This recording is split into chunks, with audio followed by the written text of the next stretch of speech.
അതെ, നിങ്ങൾ ചില മുതിർന്ന ആളുകൾ കൈയുടെ വിരലുകൾ കടിക്കുന്നത് കണ്ടിട്ടുണ്ടോ? ശ്രദ്ധിച്ചിട്ടുണ്ടോ എപ്പോഴെങ്കിലുമൊക്കെ?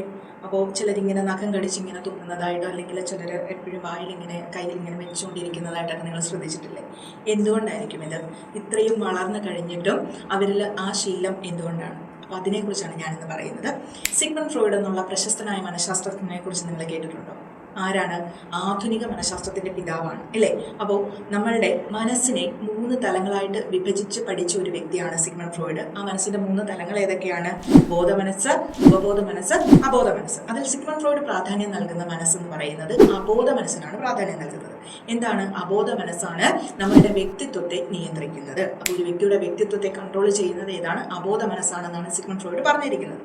ഇനി ഈ സിഗ്മണ്ട് ഫ്രോയിഡ് ഈ നമ്മളുടെ മനസ്സിൻ്റെ 3 തലങ്ങളെയും മഞ്ഞമലയോടാണ് തോന്നിച്ചിരിക്കുന്നത്. എന്തിനോടാണ്? മഞ്ഞമലയോട്.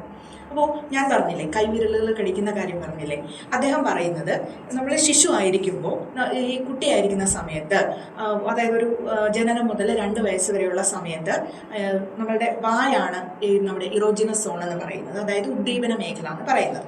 ഈ സമയത്ത് വായുമായി ബന്ധപ്പെട്ട പ്രവർത്തനത്തിൽ ഏർപ്പെടാനാണ് കുട്ടി കൂടുതൽ താല്പര്യം കാണിക്കുന്നത്. നമുക്കറിയാലോ, 2 വയസ്സിനകത്തുള്ള കുഞ്ഞുങ്ങളെന്ന് പറയുമ്പോൾ എന്താണ്? അവർ പാല് കുടിക്കുന്ന പരുവമാണ്. അപ്പോൾ വായുമായി ബന്ധപ്പെട്ട പ്രവൃത്തിയിലാണ് അവർ ഏർപ്പെടുന്നത്. ഇതിനൊരു മുടക്കം സംഭവിച്ചു കഴിഞ്ഞാൽ എന്തുണ്ടാകും? കുട്ടിയിൽ സ്തംഭനം ഉണ്ടാകും, ഫിക്സേഷൻ ഉണ്ടാകും എന്നാണ് പറയുന്നത്.